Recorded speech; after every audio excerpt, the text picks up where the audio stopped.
لله رب العالمين والصلاة والسلام على أشرف المرسلين وعلى آله وصحبه أجمعين. رب اشرح لي صدري ويسر لي أمري واحلل عقدة من لساني يفقهوا قولي. أعوذ بالله من الشيطان الرجيم. بسم الله الرحمن الرحيم. وإن كنتم في ريب مما نزلنا على عبدنا فأتوا بسورة من مثله وادعوا شهداءكم من دون الله من دون الله إن كنتم صادقين. صدق الله العظيم. ബഹുമാന്യരായ സ്നേഹനിധികളായ സഹോദരങ്ങളെ, സത്യവിശ്വാസം, ജീവിതത്തിലുടനീളം സർവശക്തനായ അല്ലാഹു സുബ്ഹാനഹു വ തആലയുടെ വിധിവിലക്കുകൾ, മുഹമ്മദ് റസൂലുള്ളാഹി സ്വല്ലല്ലാഹു അലൈഹി വസല്ലമിന്റെ തിരുചര്യകൾ അക്ഷരാർത്ഥത്തിൽ പാലിച്ചുകൊണ്ട് ജീവിതത്തെ അർത്ഥവത്താക്കാനാണ്, അതിലൂടെ അല്ലാഹുവിന്റെ പ്രീതി നേടി അവന്റെ സ്വർഗം സമ്പാദിക്കാനും നിരന്തരമായി ശ്രമിക്കണമെന്ന് എന്നോടെന്ന പോലെ എൻ്റെ സഹോദരങ്ങളോടും ഓർമ്മിപ്പിക്കുക. കാര്യങ്ങൾ ശ്രദ്ധാപൂർവം കേൾക്കുകയും നല്ലതു മാത്രം പിൻപറ്റുകയും ചെയ്യുന്ന വിശുദ്ധ ഖുർആൻ വിശേഷിപ്പിച്ച സജ്ജനങ്ങളിൽ നാം ഏവരെയും അല്ലാഹു ഉൾപ്പെടുത്തി അനുഗ്രഹിക്കുമാറാണ്. ഭിത്തികളിൽ ചാരിയിരിക്കുന്ന സഹോദരങ്ങൾ രോഗം കാരണമോ അവശത കൊണ്ടോ അല്ല അങ്ങനെ ഇരിക്കുന്നതെങ്കിൽ മുന്നിലേക്ക് കയറിയിരിക്കുകയാണ് വേണ്ടത്. അല്ലാഹുവിന്റെ തിരുമുമ്പിൽ പടച്ചവന്റെ പള്ളിയിൽ അവന്റെ കാരുണ്യം പ്രതീക്ഷിച്ചു വരുമ്പോൾ അല്ലാഹുവിന്റെ മുമ്പിൽ അതപോടെ ഇരിക്കുക എന്നതാണ് അല്ലാഹുവിന്റെ റഹ്മത്ത് കിട്ടാനുള്ള എളുപ്പ വഴി. അതുകൊണ്ട് സഹോദരന്മാർ മുന്നോട്ട് കയറിയിരിക്കുക. അല്ലാഹു നമ്മെ എല്ലാവരെയും അനുഗ്രഹിക്കുന്നതാണ്.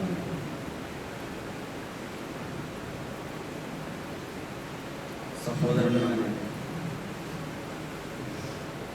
മുഹമ്മദ് റസൂലുള്ളാഹി സ്വല്ലല്ലാഹു അലൈഹി വസല്ലം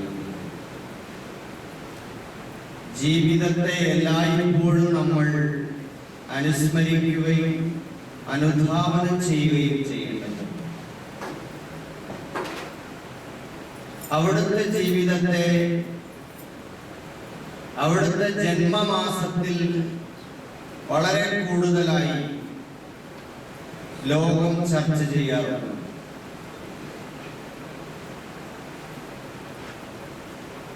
നമ്മൾ റബീഉൽ അവ്വലിലേക്ക് അടുക്കുമ്പോൾ റസൂലുള്ളാഹി സ്വല്ലല്ലാഹു അലൈഹി വസല്ലമിനെ നമ്മൾ യഥാവിധി മനസ്സിലാക്കുകയും നബി സല്ലല്ലാഹു അലൈഹി വസല്ലമയുടെ പ്രവാചകത്വത്തിലും ആ നബി സല്ലല്ലാഹു അലൈഹി വസല്ലം നമുക്ക് കൈമാറിയ ദീനിലും വളരെ അചഞ്ചലമായ വിശ്വാസം അരക്കിട്ടുറപ്പിക്കുകയും ചെയ്യേണ്ട ഒരു ബാധ്യത നമുക്കുണ്ട്.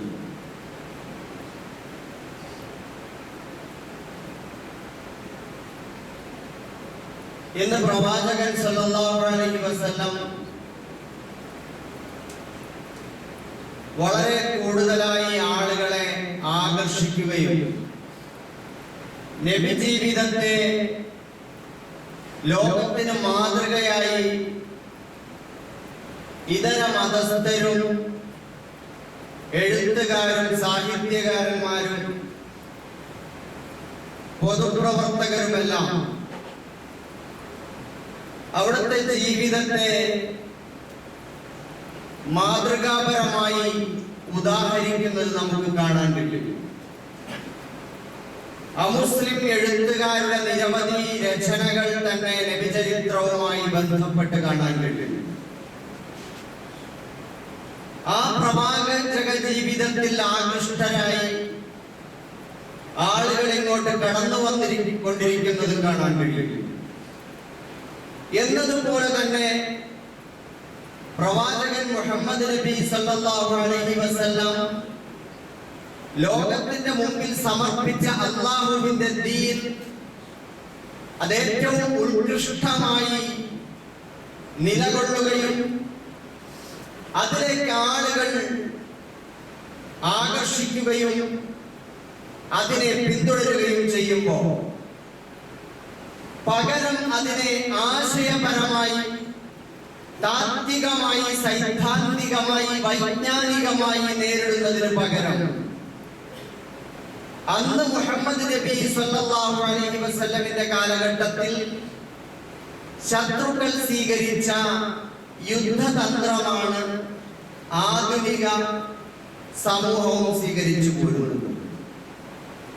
അപകീർത്തിപ്പെടുത്തുകയും അതേപോലെ അപവാദം പറയുകയും ചെയ്യുന്ന, പിശാചുവൽക്കരിക്കുന്ന സ്വഭാവമാണ് ഇന്നും കാണുന്നത്. അക്കൂട്ടത്തിൽ വളരെ പ്രധാനപ്പെട്ട ഒരു കാര്യമാണ് മുഹമ്മദ് നബി സല്ലല്ലാഹു അലൈഹി വസല്ലം അദ്ദേഹത്തോട് പടച്ചവൻ അങ്ങനെ ദൈവത്തിന്റെ വചനം എന്ന് പറയുന്ന ഒരു വചനം അദ്ദേഹം അവതരിപ്പിച്ചിട്ടില്ല. അത് സ്വയം നിർമ്മിതമായിട്ടുള്ള ഗ്രന്ഥമാണ്. അത് ഇതര മതവേദങ്ങളിൽ നിന്നും പകർത്തിയതാണ്. അത് പ്രത്യേകമായ മാനസിക രോഗത്തിൽ അടിമപ്പെട്ടിട്ട് അപസ്മാരമോ സ്കിസോഫ്രീനിയോ പോലുള്ള ചില അസുഖങ്ങൾ കാരണം മനോനിലകൾ തെറ്റിയിട്ട് പ്രവാചകൻ എന്തൊക്കെയോ പറഞ്ഞതാണ്. അതിലപ്പുറം അതിനൊരു കഥയുമില്ല എന്നെല്ലാം പറയാറുണ്ട്. ഇവിടെയാണ് നമ്മൾ, അതേപോലെ തന്നെ ഇസ്ലാമും ഖുർആനും മുഹമ്മദ് നബിയുമൊന്നും ഇല്ലെങ്കിൽ ഈ സമൂഹത്തിന് എന്ത് നഷ്ടമാണ്? അങ്ങനെ ഒരാൾ അങ്ങനെ ഒരു പ്രവാചകനിൽ വിശ്വസിച്ചില്ലെങ്കിൽ, അങ്ങനെ ഒരു മതം കൊണ്ടു നടന്നില്ലെങ്കിൽ ഇവിടെ എന്ത് കുന്തമാണ് സംഭവിക്കുക എന്ന് ഒരു ഉടുപ്പുമില്ലാതെ ചോദിക്കുന്ന ആളുകളുണ്ട്. ഇവിടെയാണ് നമ്മൾ ശരിയായ ബുദ്ധിയുടെയും ചിന്തയുടെയും അടിസ്ഥാനത്തിൽ പരിശുദ്ധ പ്രവാചകൻ മുഹമ്മദ് നബി സല്ലല്ലാഹു അലൈഹി വസല്ലമിന്റെ പ്രവാചകത്വവും അതുപോലെ ആ പ്രവാചകത്വത്തെ സ്ഥിരപ്പെടുത്തുന്ന അല്ലാഹുവിങ്കൽ നിന്നുള്ള വെളിപാട് വഹ്യും അതിന്റെ പ്രാധാന്യം നമ്മൾ മനസ്സിലാക്കേണ്ടതുണ്ട്. സഹോദരങ്ങളെ, ഇവിടെ നമ്മുടെ മുമ്പിൽ വലിയ ഒരു ചോദ്യചിഹ്നമായി നിൽക്കുന്ന ഒരു ബൃഹത്തായ പ്രപഞ്ചമുണ്ട്.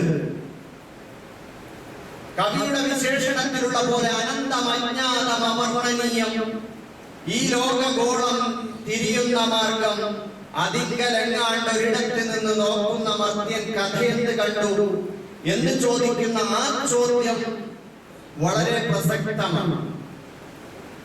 ഈ അനന്തമായ, അജ്ഞാതമായ, അവർണ്ണനീയമായ ഈ പ്രപഞ്ചം മനുഷ്യന്റെ മുമ്പിൽ അതിന്റെ നിഗൂഢമായ രഹസ്യത്തിന്റെ ചുരുളുകൾ നിവർത്തിയൊന്ന് കാണാൻ മനുഷ്യന് കഴിയുന്നില്ല.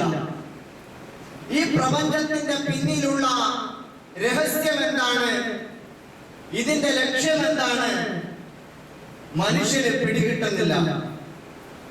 മനുഷ്യൻ എന്ന് പറയുന്ന ഈ സൃഷ്ടി മറ്റ് ജീവജാലങ്ങളിൽ നിന്ന്, ജന്തുവർഗങ്ങളിൽ നിന്ന് വ്യതിരിക്തമായി നിൽക്കുമ്പോ ഈ മനുഷ്യന്റെ ജീവിതത്തിന്റെ ലക്ഷ്യം എന്താണ്? മനുഷ്യന് പിടികിട്ടുന്നില്ല. ഇവിടെ നമ്മുടെ മുമ്പിൽ മനുഷ്യനെ പറ്റിയും അതോടൊപ്പം തന്നെ ഈ പ്രപഞ്ചത്തെ പറ്റിയും വ്യത്യസ്തമായ നിലപാടുകളും വീക്ഷണങ്ങളുമാണുള്ളത്. ഒരു ശരാശരി മനുഷ്യനെ സംബന്ധിച്ചിടത്തോളം അറിയാനും പഠിക്കാനും മനസ്സിലാക്കാനുമുള്ള വഴി അവന്റെ മുമ്പിൽ അവന്റെ സഹജാവബോധമാണ്. ഇൻസ്റ്റിക്റ്റ് എന്ന് പറയും, മനുഷ്യന്റെ സഹജാവബോധം. മനുഷ്യനെന്നല്ല ഏതൊരു ജീവിക്കും ആ ജീവിവർഗത്തിന് അതിൻ്റെതായ ജീവിതം, അതിൻ്റെതായ പ്രത്യേകതകളോടെ മുന്നോട്ട് നയിക്കുന്നതിന് സഹായകമായ ഒരു സഹജബോധം, ഒരു പ്രകൃതിദത്തമായ ഒരു ബോധം, ഒരു അന്തർബോധം അവിടെ നിലനിൽക്കുന്നുണ്ട്. എങ്ങനെയാണ് ഭക്ഷണം കഴിക്കേണ്ടത്, ഇര പിടിക്കേണ്ടത്, പാർപ്പിടം ഒരുക്കേണ്ടത്, മുമ്പോട്ട് പോകേണ്ടത് എന്നതിനെ പറ്റി ഇതെല്ലാ ജീവവർഗങ്ങളിലുമുണ്ട്. ഇത് മനുഷ്യന് ഒരു അറിവിന്റെ വഴിയാണ്, ഉള്ളിൽ നിലകൊള്ളുന്ന ഒരു പ്രത്യേകമായ ബോധമാണ്. ജീവിവർഗങ്ങളിൽ നമുക്കറിയാം, തേനീച്ച, കടന്തല്, അതേപോലെ ഉറുമ്പ് വർഗങ്ങള്, ഇഴജന്തുക്കള്, പ്രാണികള്, മത്സ്യങ്ങള്, ജന്തുവർഗങ്ങള് ഓരോന്നും ഓരോ സ്വഭാവത്തിലും രീതിയിലും അവകളുടെ സഹജ ബോധത്തിനനുസരിച്ച് ജീവിച്ചുകൊണ്ടിരിക്കുന്നു. അവകൾക്ക് അതിൻ്റെതായ ഒരു അറിവുണ്ട്. അതൊരു തരം വാക്യാണ്. അല്ലാഹു തആല തേനീച്ചയ്ക്ക് ബോധനം നൽകി, വഹി നൽകി എന്ന് ഖുർആൻ പറയും. അപ്പൊ ആ ഒരു അർത്ഥത്തിൽ അവകൾക്ക് ജീവിതം മുമ്പോട്ട് നയിക്കാൻ പടച്ച തമ്പുരാൻ നൽകുന്ന ഒരു അവബോധമാണത്, ഒരു അറിവാണ്. അതേപോലെ തന്നെ മനുഷ്യന്റെ മറ്റൊരു ജ്ഞാനമാർഗമാണ് പഞ്ചേന്ദ്രിയം. കണ്ടും കേട്ടും തൊട്ടും രുചിച്ചും മണത്തും അറിയാനുള്ള 5 സെൻസ് ഉപയോഗിച്ചുകൊണ്ടുള്ള പഞ്ചേന്ദ്രിയങ്ങളിലൂടെയുള്ള അറിവ്. ഇത് മനുഷ്യന് അത് കഴിഞ്ഞാൽ പിന്നെയുള്ള ഒരു അറിവാണ്. ഇതേപോലെ മനുഷ്യന്റെ കോമൺ സെൻസ്, അവന്റെ സാമാന്യ ബോധം അവന്റെ പ്രായപൂർത്തി എത്തുമ്പോൾ ഉണ്ടായിത്തീരുന്ന വകതിരിവിന്റെ അടിസ്ഥാനത്തിൽ ഉണ്ടാകുന്ന അറിവാണ്. ഇതേപോലെ മനുഷ്യന്റെ ബുദ്ധിയുടെയും യുക്തിയുടെയും അടിസ്ഥാനത്തിൽ അവന്റെ പരിചയത്തിലൂടെയും പരിശീലനത്തിലൂടെയും അനുഭവത്തിലൂടെയും കണ്ടെത്തുന്ന അറിവുകൾ. അപ്പൊ ഇങ്ങനെ കുറേയേറെ അറിവുകൾ സമൂഹത്തിൽ ജീവിക്കുന്നതിന് മനുഷ്യന് കിട്ടിക്കൊണ്ടിരിക്കുന്നു. പക്ഷെ ഈ അറിവുകൾ ശരാശരി മനുഷ്യർക്ക് ഓരോരുത്തർക്കും ലഭ്യമാകുന്നതാണ്. ഇതുകൊണ്ട് മനുഷ്യന് യഥാർത്ഥത്തിൽ ജീവിതത്തിന്റെ ലക്ഷ്യമറിഞ്ഞ് രഹസ്യമറിഞ്ഞ് ജീവിക്കാൻ സാധിക്കും. ഇത് ശരാശരി മനുഷ്യരുടെ ഒരു അറിവാണെങ്കിൽ, ശാസ്ത്രത്തിന്റെ മറ്റൊരു അറിവുണ്ട്. ശാസ്ത്രം പറയുന്നത് എന്താണ്? ശാസ്ത്രം ഈ പ്രപഞ്ചത്തെ കുറിച്ച് നിർവചിക്കുന്നത് അനന്തകോടി വർഷങ്ങൾക്ക് മുമ്പ്, കോടിക്കണക്കിന് വർഷങ്ങൾക്ക് മുമ്പ് ഈ പ്രപഞ്ചം പരമാണുവായിരുന്നു. അങ്ങനെ അത് ഒരു ബിഗ് ബാങ്ങിലൂടെ, ഒരു വിസ്ഫോടനത്തിലൂടെ, ഒരു മഹാവിസ്ഫോടനത്തിലൂടെ ഈ പ്രപഞ്ചം പൊട്ടിത്തെറിച്ച് അതിങ്ങനെ വികസിച്ചുകൊണ്ടേയിരിക്കുന്നു. അതിന്റെ ഭാഗമായിട്ടാണ് ഈ പ്രപഞ്ചം നിലവിൽ വന്നതെന്നാണ് അവർ പറയുന്നത്.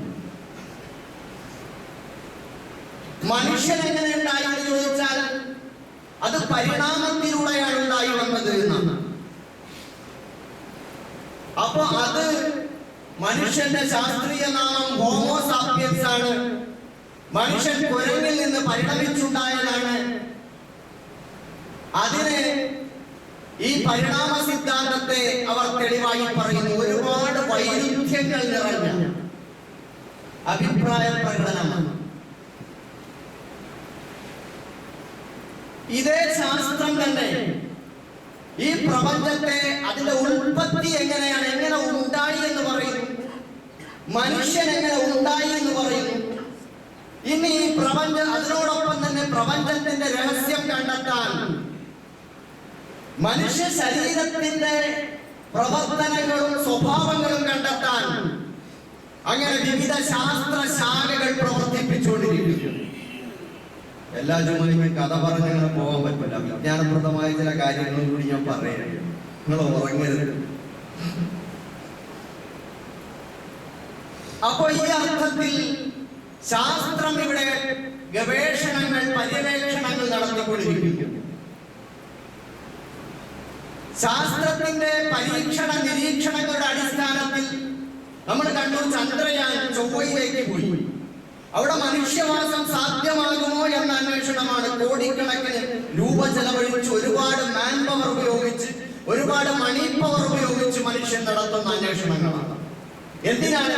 ഇവിടെ നിന്നും ഈ പ്രപഞ്ചത്തിന്റെ വിസ്തൃതിയും അതിന്റെ രഹസ്യങ്ങളുടെയും ചുരുളഴിക്കാനുള്ള ശ്രമമാണ്. ആകെ പ്രപഞ്ചത്തെ ഒന്ന് വിലയിരുത്താനാണ്. മനുഷ്യന് സാധ്യമായ മെറ്റീരിയലുകൾ ഉപയോഗിച്ചുകൊണ്ട് അവന്റെ ഗവേഷണ പഠനങ്ങളിലൂടെ, പരിശീലനത്തിലൂടെ, പരിചയത്തിലൂടെ അവൻ ഇങ്ങനെ ഗോളാന്തര ഗമനങ്ങൾ നടത്തുകയാണ്. എന്നിട്ട് പ്രപഞ്ചത്തെ അവൻ നിർവചിക്കാൻ ശ്രമിക്കുന്നു. ഇതാണ് പ്രപഞ്ചം. മനുഷ്യനെ പറ്റി പഠിക്കുന്നു. അതിന്റെ മനഃശാസ്ത്രം പഠിക്കാൻ ഒരു ഭാഗം, മനുഷ്യന്റെ വ്യവഹാരങ്ങളും മനുഷ്യന്റെ മനോവ്യാപാരങ്ങളും ഒക്കെ പഠിച്ചുകൊണ്ട് മനസ്സെന്താണ്, മനുഷ്യന്റെ സ്വഭാവം എന്താണ്, അവന്റെ ഇടപെടൽ എന്താണ്, അവന്റെ മാനസിക വ്യാപാരങ്ങൾ എന്താണെന്ന് പഠിക്കാൻ മനഃശാസ്ത്ര ശാഖകൾ ഒരുപാട്. മനുഷ്യന്റെ ശരീരശാസ്ത്രവുമായി ബന്ധപ്പെട്ട വേറെ ഒരുപാട് ശാഖകൾ. അപ്പോഴും മനുഷ്യനെ പറ്റിയും പ്രപഞ്ചത്തെ പറ്റിയും മനുഷ്യന്റെ അറിവ് വളരെ ചെറുതാണ് എന്ന് ശാസ്ത്രം തന്നെ നമുക്ക് പറഞ്ഞു. ഇന്ന് വരെയുള്ള ശാസ്ത്രത്തിന്റെ ഗവേഷണത്തിലും അന്വേഷണത്തിലും തുറന്നു കിട്ടിയിട്ടുള്ളത് ആകെ പ്രപഞ്ചത്തിന്റെ വെറും 4% മാത്രമാണ്.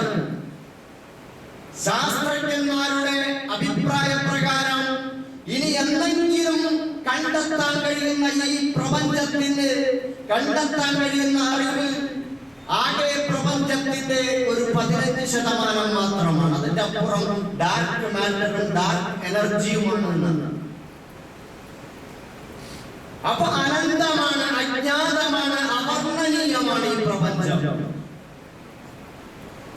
ഇവിടെയാണ് അപ്പൊ മനുഷ്യൻ അവന്റെ ശരാശരി ജ്ഞാനത്തിൽ നിന്നും, ഇന്ദ്രിയ ബോധത്തിൽ നിന്നും, അറിവിൽ നിന്നും ജീവിതത്തെ മനസ്സിലാക്കി അവൻ തിന്നുകയും കുടിക്കുകയും ഉറങ്ങുകയും സുഖിക്കുകയും ഭോഗിക്കുകയും രമിക്കുകയും ജീവിതം ആസ്വദിക്കുകയും ചെയ്തുകൊണ്ട് മുമ്പോട്ട് പോകുന്നു. ശാസ്ത്രം അവരുടെ അന്വേഷണങ്ങളും ഗവേഷണങ്ങളും വളർത്തി ജീവിത സൗകര്യങ്ങൾ വർദ്ധിപ്പിച്ചുകൊണ്ടേയിരിക്കുന്നു. 100 കൊല്ലങ്ങൾക്ക് മുമ്പുള്ള ജീവിത ശൈലിയല്ല ഇന്ന് നമ്മുടേത്. നമ്മുടെ ജീവിത സൗകര്യങ്ങൾ അപ്പാടെ മാറിക്കൊണ്ടിരിക്കുന്നു. മൺകുടിലിൽ നിന്നും, പുല്ലുകൾ മേഞ്ഞ വീടുകളിൽ നിന്നും ഓലക്കുടിലുകളിലേക്കും, അവിടെ നിന്നും പിന്നീട് ഷീറ്റുകൾ മറച്ചുള്ള വീടുകളിലേക്കും, പിന്നീട് ഓടിട്ട വീടുകളിലേക്കും, പിന്നീട് വാർത്ത വീടുകളിലേക്കും, പിന്നെ അതിന്റെ അപ്പുറങ്ങളിലേക്ക് ഇങ്ങനെ പോയിക്കൊണ്ടിരിക്കുകയാണ് മനുഷ്യൻ. മനുഷ്യന്റെ വാഹനം, മനുഷ്യന്റെ യാത്രാ സൗകര്യം എല്ലാം മാറിക്കൊണ്ടിരിക്കുന്നു. ഭക്ഷണശീലങ്ങൾ മാറിക്കൊണ്ടിരിക്കുന്നു. വമ്പിച്ച മാറ്റം, സൗകര്യങ്ങളുടെ വർധനവ്, സ്ഥലങ്ങൾ തമ്മിലുള്ള അകലം വർദ്ധിക്കുന്നു. സമയം വളരെ കൂടുതൽ ചുരുങ്ങിക്കൊണ്ടിരിക്കുന്നു. സ്ഥലങ്ങൾ ചുരുങ്ങിക്കൊണ്ടിരിക്കുന്നു. എല്ലാം ഒരു ഗ്ലോബലൈസേഷന്റെ, ആഗോളവൽക്കരണത്തിന്റെ കാലത്ത് എല്ലാം മനുഷ്യന്റെ ഉള്ളം കയ്യിലെന്ന പോലെ ആകുന്നു. അപ്പോഴും മനുഷ്യന്റെ ജീവിതത്തിൽ അവന്റെ കണ്ടുപിടുത്തങ്ങൾക്കും അവന്റെ ജീവിത സൗകര്യങ്ങൾക്ക് വേണ്ടി അവൻ ആർജിച്ച സംവിധാനങ്ങളുടെയും പ്രത്യാഘാതങ്ങൾ മനുഷ്യന് താങ്ങാൻ കഴിയാതാകുന്നു. പ്രകൃതിയിലായാലും, സാമ്പത്തിക മേഖലയിലായാലും, ഭരണ മേഖലയിലായാലും, നിയമരംഗത്തായാലും, സാംസ്കാരിക മേഖലയിലായാലും, സദാചാര പ്രവർത്തനങ്ങളിലായാലും വമ്പിച്ച പ്രത്യാഘാതങ്ങളുണ്ടായി മനുഷ്യന്റെ ജീവിതം തിരിച്ചടിച്ചുകൊണ്ടിരിക്കുന്നു. അവന്റെ പുരോഗമനം അവനെ തിരിച്ചടിക്കുന്ന അവസ്ഥ ഉണ്ടായിരിക്കുന്നു. അപ്പൊ ഇവിടെ മനുഷ്യൻ അവന്റെ മുന്നിൽ തുറന്നു കിട്ടിയ പ്രപഞ്ചത്തെയും അവന്റെ പരിസ്ഥിതിയെയും പരിസരത്തെയും അവന് തോന്നുന്നത് പോലെ ഉപയോഗപ്പെടുത്തുന്നു. അവനൊരു മാർഗദർശനം ഇല്ലാതെ പോകുന്നു. അപ്പോഴാണ് ഇവിടെ പ്രപഞ്ചത്തിന്റെ നിഗൂഢ രഹസ്യങ്ങളെ കണ്ടെത്താൻ മനുഷ്യൻ അവനെ കൊണ്ട് പറ്റുന്ന മാധ്യമങ്ങളിലൂടെ അവൻ അതിന്റെ ചുരുളടിക്കാൻ ശ്രമിക്കുമ്പോ മനുഷ്യൻ എവിടെയും തുറന്നു കിട്ടുന്നില്ല, അല്പമാണ്. ഇവിടെയാണ് ഈ പ്രപഞ്ചത്തിന്റെ പൂർണ്ണമായ അറിവ് എവിടെ നിന്ന് ലഭ്യമാകും, എവിടെ നിന്നാണ്, ഏതാണ് ഇതിന്റെ ജ്ഞാനകേന്ദ്രം? അത് ഈ പ്രപഞ്ചത്തിനൊരു സൃഷ്ടാവുണ്ടെങ്കിൽ ഉണ്ടായാലേ പറ്റൂ. പ്രപഞ്ചത്തിനൊരു പടച്ചവൻ ഉണ്ടായാലേ പറ്റൂ. ഏതൊരു നിർമ്മാണത്തിനും ഏതൊരു രചനയ്ക്കും അതിന്റെ പിന്നിൽ ഒരു നിർമ്മാതാവും ഒരു രചയിതാവും സംവിധായകനും ഒക്കെ ഉണ്ടായാലേ പറ്റൂ. അതല്ലേ മനുഷ്യന്റെ സാമാന്യ യുക്തിബോധം അവനോട് ആവശ്യപ്പെടുന്നത്. അതുകൊണ്ട് തന്നെ നമ്മൾ പറയുന്നു, ഈ പ്രപഞ്ചത്തിൽ ഒരു സൃഷ്ടാവുണ്ട്. ആ സൃഷ്ടാവിനെയാണ് നമ്മൾ അല്ലാഹ് എന്ന് വിളിക്കുന്നത്. അത് മുസ്ലിങ്ങളുടെ മാത്രം പടച്ചവനല്ല, ഈ പ്രപഞ്ചത്തിന്റെ മുഴുവൻ നാഥനാണ്, മുഴുവൻ മനുഷ്യരുടേതുമാണ്. അവൻ സൃഷ്ടി സ്ഥിതി സംഹാരകർത്താവാണ്. ആ പടച്ചവന് മാത്രമേ ആധികാരികമായി ഈ പ്രപഞ്ചത്തെ പറ്റിയും മനുഷ്യനെ പറ്റിയും സംസാരിക്കാൻ കഴിയുകയുള്ളൂ. അല്ലാഹു അവനെ പറ്റി പറഞ്ഞതെന്താ? യഅലമു മാ ബൈന ഐദീഹിം വമാ ഖൽഫഹും വലാ യുഹീതൂന ബിശൈഇൻ മിൻ ഇൽമി ഇല്ലാ ബിമാ ശാഅ വസിഅ കുർസിയ്യുഹു സ്സമാവാതി വൽ അർദ്. അവൻ അവരുടെ മനുഷ്യരുടെ മുമ്പിലുള്ളതവൻ അറിയും. ആയിരത്താണ്ട് കാലങ്ങളായി മനുഷ്യൻ കണ്ടുപിടിച്ച് മനുഷ്യർക്ക് മുമ്പിൽ തുറന്നു വെച്ചു കൊടുത്ത അറിവുകളെ പറ്റി അതറിയാൻ എത്രത്തോളം ഉണ്ടെന്ന്. അവരുടെ പുറകിൽ നിഗൂഢമായി അജ്ഞാതമായി കിടക്കുന്ന മുഴുവൻ പ്രപഞ്ച യാഥാർത്ഥ്യങ്ങളെ പറ്റിയും സൃഷ്ടിപ്പിന്റെ രഹസ്യങ്ങളെ പറ്റിയും അല്ലാഹുവിനറിയാം.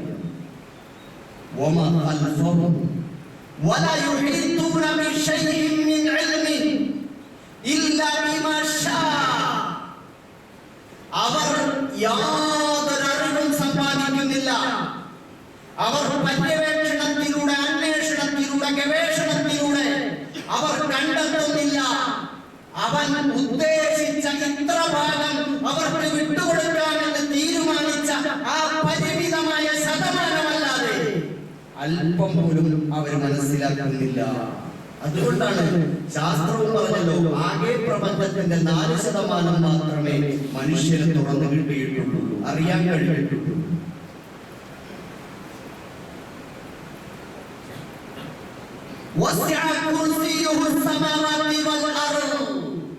പടച്ചതമ്പുരാൻ ഈ പ്രതിശാലമായ സപ്തവാനങ്ങളുടെ ബൃഹത്തായ പ്രപഞ്ചത്തിന്റെ ഈ ഭൂമിയോളം ചൂഴ്ന്നു നിൽക്കുന്ന അധികാര വ്യവസ്ഥയുടെ സൃഷ്ടാവാണ്, സംവിധായകനാണ്. അവന്റെ സിംഹാസനം എല്ലാ പ്രപഞ്ചവും ചൂഴ്ന്നു നിൽക്കുന്നു.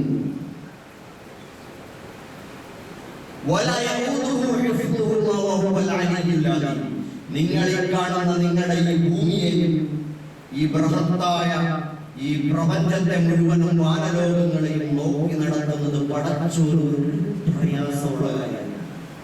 അപ്പോ അവനാണ്. സഹോദരങ്ങളെ, ആ അറിവുള്ളവനാണ് അല്ലാഹു സുബ്ഹാനഹു വ തആല. പടച്ചവന്റെ അറിവിന്റെ മുന്നിൽ മനുഷ്യരുടെ അറിവ് തുച്ഛമാണ്. അവൻ അറിഞ്ഞത് തന്നെയും പിന്നീട് അവൻ തിരുത്താനിരിക്കുന്ന ഇന്നത്തെ സത്യങ്ങൾ മാത്രമാണ്. അത് നാളത്തെ മിഥ്യയാകാനിരിക്കുന്നതാണ് പലതും.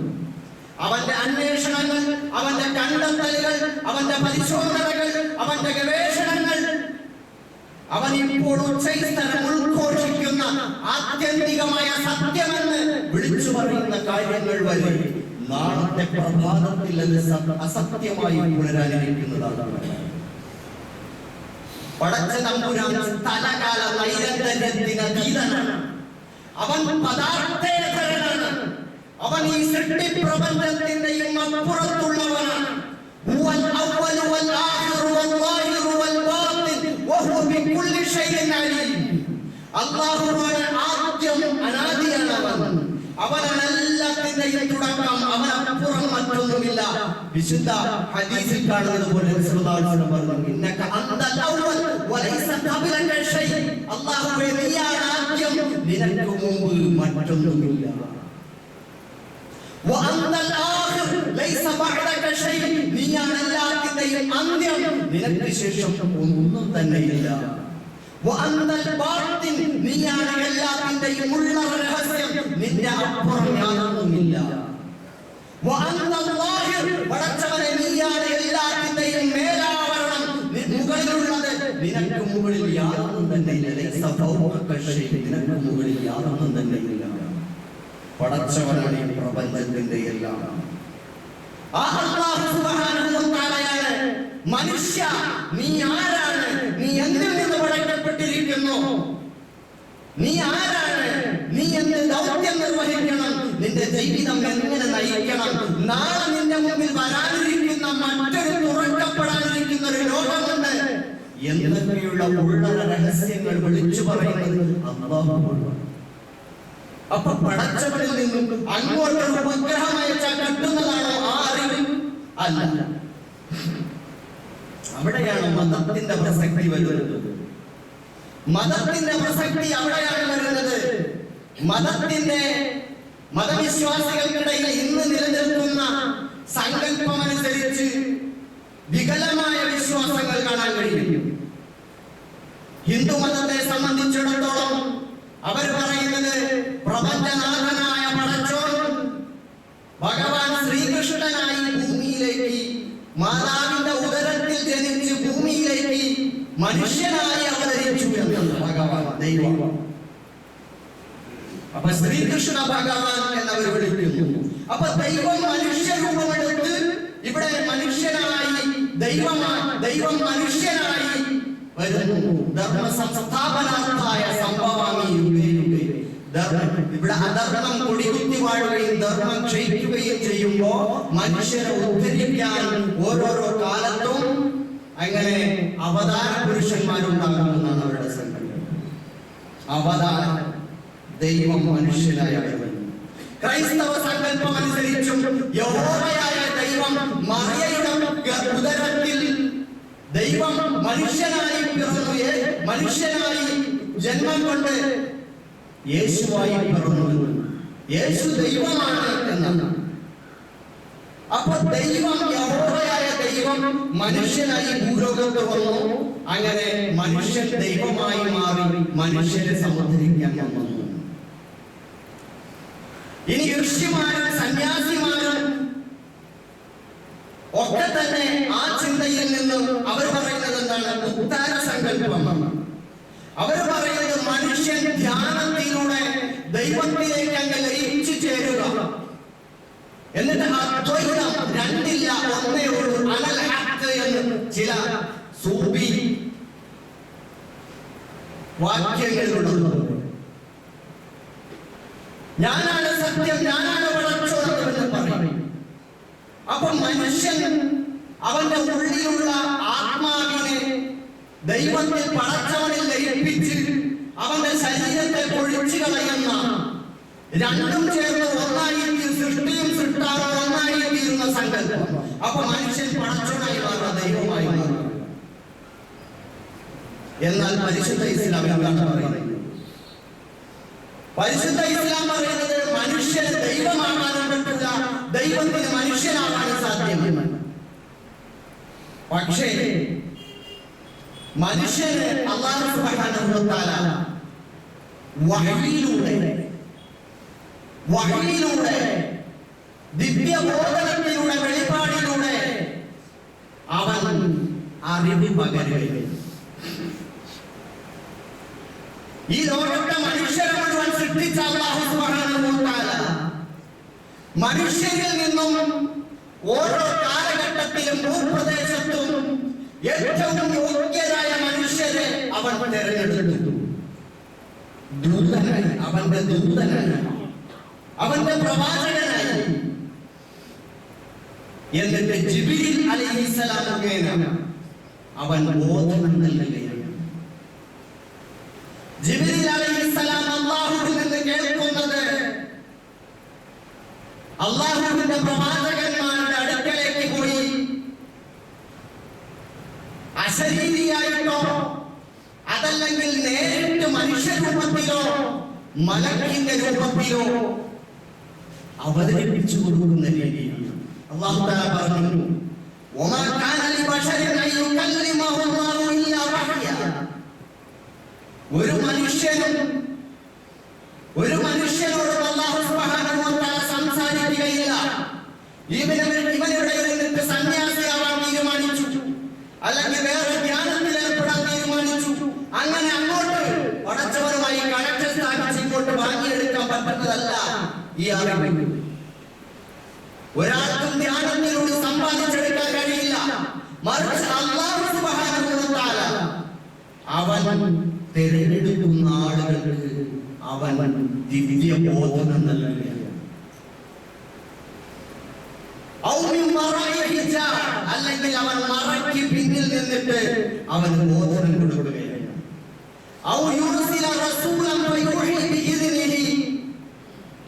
അല്ലെങ്കിൽ അവൻ ഒരു ദൂതനെ അയക്കുന്നു. അത് മലക്ക് എന്ന സ്വഭാവത്തിൽ തന്നെ, അല്ലെങ്കിൽ മലക്ക് മനുഷ്യന്റെ രൂപത്തിൽ പ്രച്ഛന്നനായിരിക്കുന്നു.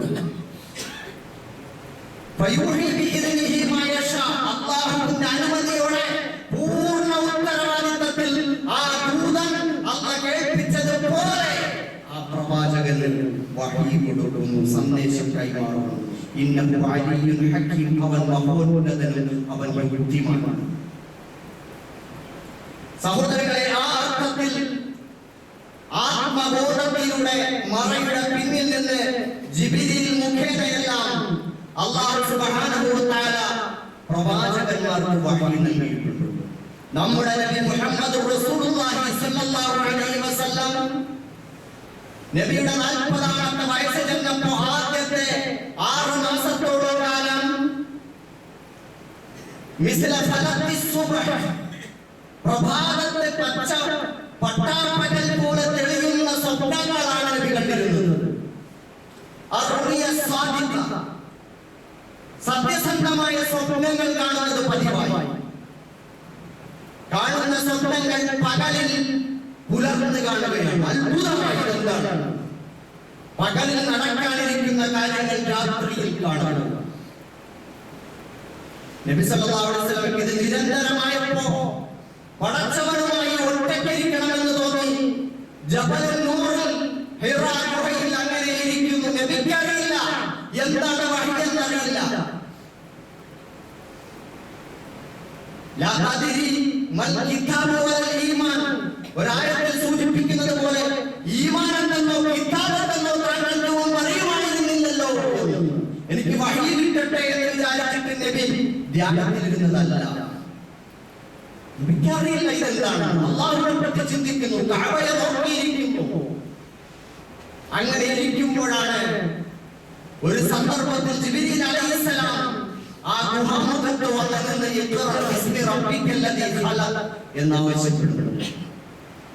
വായിക്കാൻ പറഞ്ഞപ്പോൾ തന്നെ നബി പറഞ്ഞല്ലോ, നബി സല്ലല്ലാഹു അലൈഹി വസല്ലമയെ അല്ലാഹു ഉമ്മിയായി ജനിപ്പിച്ചു, വളർത്തിക്കൊണ്ടുവന്നു അക്ഷരാഭ്യാസമില്ലാത്തതിന്. എന്തിന്? ഇവർ പിൽക്കാലത്ത് ആരോപിച്ചതുപോലുള്ള ആരോപണങ്ങൾ അത് സത്യമാണെന്ന് തോന്നാതിരിക്കാൻ. എന്താണ് ആരോപണം? താങ്കൾ സ്വന്തം കൈകൊണ്ട് എഴുതി ഉണ്ടാക്കിയതാണ്, താങ്കളുടെ കൂട്ടുകാരുമായി ചേർന്ന് രചിച്ചതാണ്. മുഹമ്മദ് അത്ര ബുദ്ധിമാനാണ്, അതുകൊണ്ട് കഴിയും എന്നും പറയുന്നത് അത് തെളിവാവാതിരിക്കുന്നു. നബി പറഞ്ഞു, എനിക്ക് വായിക്കാൻ അറിയില്ല.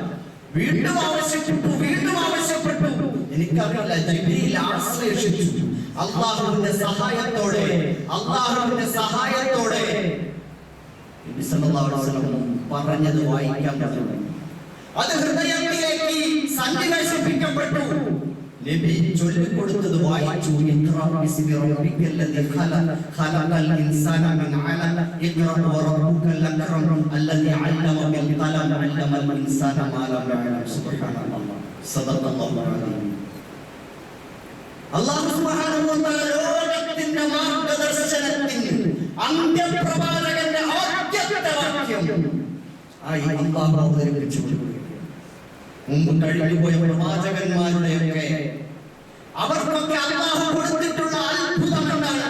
നബി സല്ലല്ലാഹു അലൈഹി വസല്ലമയുടെ അത്ഭുതം, മുഅ്ജിസത്ത്, താൻ പടച്ചവന്റെ പ്രവാചകനാണ്, അവൻ പറഞ്ഞയച്ചതാണെന്ന് ബോധ്യപ്പെടുത്തുന്നത് വൈജ്ഞാനികമായ ഒരു സാഹിത്യ മേന്മയുള്ള അമാനുഷികമായ വിജ്ഞാനങ്ങളും നിയമങ്ങളും നിയമ സംഹിതകളും ഉള്ളടക്കം ചെയ്യപ്പെട്ട, കാലങ്ങൾ ചെന്നാലും നൂറ്റാണ്ടുകൾ ചെന്നാലും പതിറ്റാണ്ടുകൾ ചെന്നാലും ആയിരത്താണ്ട് കാലങ്ങൾ ചെന്നാലും അതിന്റെ നിയമങ്ങൾക്കോ അതിന്റെ ഭാഷയ്ക്കോ അതിന്റെ സംബോധനയോ യാതൊരു വ്യത്യാസവും വരാത്ത നിലയിൽ, അപ്രസക്തമാകാത്ത നിലയിൽ, ഭേദഗതി ആവശ്യമില്ലാത്ത വിധത്തിൽ അന്യൂനമായ അമാനുഷികമായ ഒരു ഗ്രന്ഥം കൊടുത്തയച്ചു.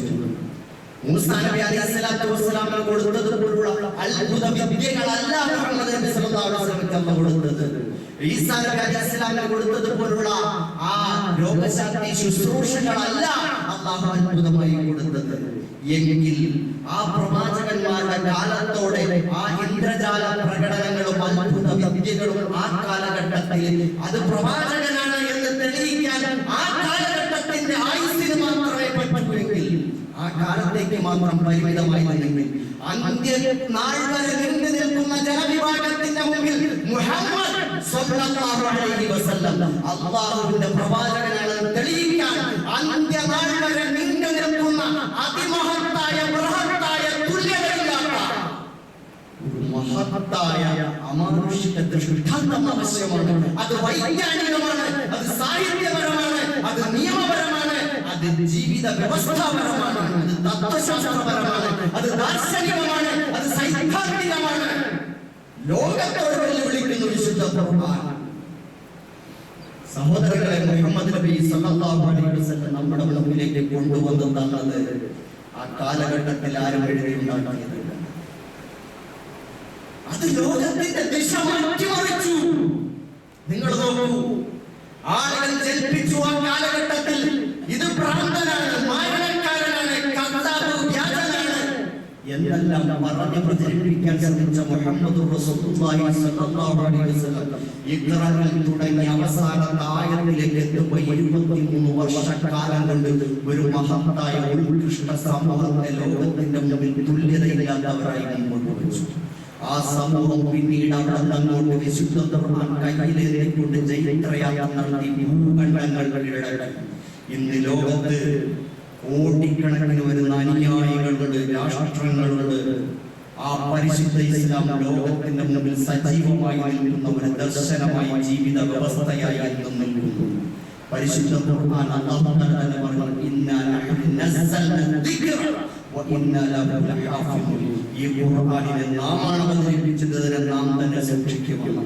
പരിശുദ്ധ ഖുർആനിന്റെ ദൈവികതയെ ചോദ്യം ചെയ്യുന്ന പ്രവാചകൻ മുഹമ്മദ് നബി സല്ലല്ലാഹു അലൈഹി വസല്ലം അല്ലാഹുവിന്റെ പ്രവാചകനല്ല എന്ന് പറയുന്ന ആളുകളുടെ മുമ്പിൽ പരിശുദ്ധ ഖുർആനിനെ ചോദ്യചിഹ്നമാണ്. അതിനെ എന്തൊക്കെ വിമർശനങ്ങൾ നടത്തിയാലും ആ ഖുർആനിനെ കുറിച്ച് അതിന്റെ ചരിത്രം പരിശോധിക്കുമ്പോൾ അബൂബക്കർ സിദ്ദീഖ് റളിയല്ലാഹു തആലയുടെ കാലഘട്ടത്തിൽ ഉമർ ഫാറൂഖ് റളിയല്ലാഹു തആലയുടെ അഭിപ്രായ പ്രകാരമാണ് ഖുർആൻ ജംഅ് ചെയ്യുന്നത്. മുമ്പ് കഴിഞ്ഞുപോയ യുദ്ധങ്ങളിലൊക്കെ തന്നെ ഖുർആൻ ഹാഫിളായ പല സഹാബാക്കളും കൊല്ലപ്പെടുന്നു, ഷഹീദായി പോകുന്നു. ഖുർആൻ മനഃപാഠമാക്കി അവർ പറഞ്ഞു വരുന്നു. അതേപോലെ തന്നെ ഖുർആനിനെ സമാഹരിക്കേണ്ടതുണ്ട്, ഗ്രന്ഥരൂപത്തിലായിരുന്നില്ല, അത് പല ഏടുകളിൽ രേഖപ്പെടുത്തിയിരുന്നു, സഹാബാക്കൾ മനഃപാഠമാക്കിയിരുന്നു. അവസാനം പരിശുദ്ധ ഖുർആനിനെ മഹാനായ അബൂബക്കർ സിദ്ദീഖ് റളിയല്ലാഹു തആലയുടെ നിർദ്ദേശപ്രകാരം ഖുർആൻ എഴുത്തുകാരായ സഹാബാക്കളും പ്രഗൽഭരായ സഹാബാക്കളുടെയും ഹാഫിളുകളുടെയും സദസ്സിൽ എല്ലാം ഒത്തുനോക്കി ഹിഫ്ള് ചെയ്തത് പരിശോധിച്ച് അങ്ങനെ എഴുതി തയ്യാറാക്കിയാണ് ഇന്ന് നമ്മൾ കാണുന്ന ഈ മുസ്ഹഫ് രൂപത്തിലിരിക്കുന്നത്. ഖുർആൻ രേഖയിലൂടെ മാത്രമല്ല, അതിനേക്കാൾ കൂടുതലായി ഖുർആൻ സംരക്ഷിക്കപ്പെട്ടിരിക്കുന്നത് മനസ്സുകളിൽ നിന്ന് മനസ്സുകളിലേക്കാണ്. ഈ ഖുർആൻ മറ്റൊരു വേദഗ്രന്ഥത്തിനും കഴിയാത്ത വിധത്തിൽ ഹിഫ്ള് ചെയ്യപ്പെടുക, മനഃപാഠമാക്കുക എന്നൊരു സംവിധാനത്തിലൂടെയാണ് തലമുറകൾ ഇങ്ങനെ കൈമാറി വന്നുകൊണ്ടിരിക്കുന്നത്. അതുകൊണ്ട് ലോകത്തെ മുഴുവൻ മുസ്ഹഫുകൾ ചുട്ടുകരിക്കപ്പെട്ടാലും ഈ ഖുർആനെ തകർക്കാൻ ലോകത്താർക്കും സാധ്യമല്ല. കാരണം മനുഷ്യന്റെ മനസ്സുകളിൽ പവിത്രമായി സൂക്ഷിക്കപ്പെട്ടിരിക്കുന്നു, ഒത്തിവെക്കപ്പെട്ടിരിക്കുന്നു. ഇന്നും കോടിക്കണക്കിന് ഹാഫിളുകൾ പരിശുദ്ധ ഖുർആൻ മനനം ചെയ്യുകയും അത് സൂക്ഷിക്കുകയും പാരായണം ചെയ്യുകയും ചെയ്തിരിക്കുന്നു. അതുകൊണ്ട് തന്നെ പരിശുദ്ധ ഖുർആനിനെ മാറ്റിമറിക്കാൻ ലോകത്താർക്കും സാധ്യമല്ല എന്ന് നമ്മൾ മനസ്സിലാക്കണം. ഞാൻ പറഞ്ഞു വരുന്നത്, ഈ ഖുർആൻ അതിന്റെ വിജ്ഞാനീയങ്ങൾ ലോകത്തിന്റെ മുന്നിൽ അത്ഭുതമാണ്. ഇന്നും ഒരു ഭേദഗതിയുടെ ആവശ്യമില്ല, വൈരുദ്ധ്യമില്ല. അതിന്റെ നിയമം, അതിന്റെ കുടുംബ വ്യവസ്ഥ, അതിന്റെ സാമ്പത്തിക വ്യവസ്ഥ, അതിന്റെ സാംസ്കാരികമായ കാര്യങ്ങൾ, അതിന്റെ വിദ്യാഭ്യാസപരമായ കാര്യങ്ങൾ, അതിൽ മുന്നോട്ട് വയ്ക്കുന്ന ചിന്തകൾ, പ്രകൃതിയെ പറ്റിയുള്ള അതിന്റെ വീക്ഷണം, പ്രപഞ്ച വീക്ഷണം, ഇതൊക്കെ പരിശോധിച്ചു നോക്കും. ആ ആധുനിക ലോകത്ത് അത്ഭുതമാണ്. എന്തുകൊണ്ട് സംഭവിക്കുന്നു? ഒരു മനുഷ്യനാണ് അതിനെ രചിച്ചിരുന്നെങ്കിൽ കാലം ചെല്ലുന്നതിന് ഒരു നൂറ്റാണ്ട് വഴി ഒരു പുസ്തകം, ഒരു കഥ, ഒരു നോവൽ ഒന്നെടുത്ത് വായിച്ചു എന്തെല്ലാം വൈരുദ്ധ്യങ്ങളും വിരോധാഭാസങ്ങളുമാണ് അതിലുണ്ടാവുക. ഇന്നത്തെ കാലഘട്ടത്തോട് സംവദിക്കാൻ പഴയ ഒരു പുസ്തകത്തിന് സാധിക്കില്ല. അത് പണ്ടൊട്ട് എഴുതി വെച്ചതാണ്, അതൊന്നും നമുക്ക് പറ്റുന്നതോട് മാറ്റി വെക്കുന്നേ പറയുള്ളൂ. പക്ഷെ 1400 കൊല്ലമായി നമ്മുടെ മുന്നിലുള്ള ഈ പരിശുദ്ധ ഖുർആൻ, ഇവിടുത്തെ ഖുർആൻ വിമർശകന്മാർക്കും പ്രതിയോഗികൾക്കും അതിനെ തിരുത്താൻ, അതിനെതിരെ ശക്തമായ ഒരു തെളിവ് പറയാൻ, അല്ലെങ്കിൽ അതിനെ തിരുത്താൻ, ഭേദഗതി ചെയ്യാൻ ആവശ്യപ്പെടാൻ കഴിയാത്ത വിധത്തിൽ ഖുർആനിന്റെ നിയമ സംഹിത ഉയർന്നു നിൽക്കുകയാണെന്ന് നമ്മൾ മനസ്സിലാക്കണം. ഇന്ന ഹാദൽ ഖുർആന യഹ്ദി ലില്ലതി ഹിയ അഖ്വം. ഈ ഖുർആൻ നിങ്ങളെ ഏറ്റവും ഉന്നതമായ ഒരു ജീവിത വ്യവസ്ഥയിലേക്ക് വഴികാട്ടുന്നു എന്ന് അല്ലാഹു സുബ്ഹാനഹു വ തആല പറയുന്നു. അതുകൊണ്ട് തന്നെ പരിശുദ്ധ ഖുർആൻ മുഹമ്മദ് നബി സല്ലല്ലാഹു അലൈഹി വസല്ലം അല്ലാഹുവിന്റെ പ്രവാചകനാണ് എന്നതിന്റെ ഏറ്റവും വലിയ ദൃഷ്ടാന്തമാണ് ഖുർആൻ. അത് നമ്മൾ ഈ കാണുന്ന അടച്ചു വെക്കപ്പെട്ട മുസഹഫ്, ഇതൊക്കെ നമുക്കിങ്ങനെ ഓതി കണ്ടത്തിൽ വെക്കാൻ മാത്രമുള്ള ഒരു ഗ്രന്ഥമല്ല. മറിച്ച് അത് പഠിച്ചറിയാൻ, മനനം ചെയ്യാൻ, മനസ്സിലാക്കാൻ, ചിന്തിക്കാൻ, പാഠം ഉൾക്കൊള്ളാൻ, ജീവിതത്തിൽ പകർത്താൻ, ഉത്കൃഷ്ടമായ ജീവിതം മറ്റുള്ളവർക്ക് മുമ്പിൽ കാഴ്ചവെക്കാനുള്ള പ്രകാശം പരത്താനുള്ള ഗ്രന്ഥമാണെന്ന് മനസ്സിലാക്കണം. അല്ലാഹു സുബ്ഹാനഹു വ തആല നമുക്ക് എല്ലാവർക്കും അതിന് തൗഫീഖ് നൽകി അനുഗ്രഹിക്കുമാറാകട്ടെ. റബ്ബനാ തഖബ്ബൽ മിന്നാ ഇന്നക അൻതസ് സമീഉൽ അലീം വതുബ് അലൈനാ ഇന്നക അൻതത് തവ്വാബുർ റഹീം. ഒരു പ്രത്യേക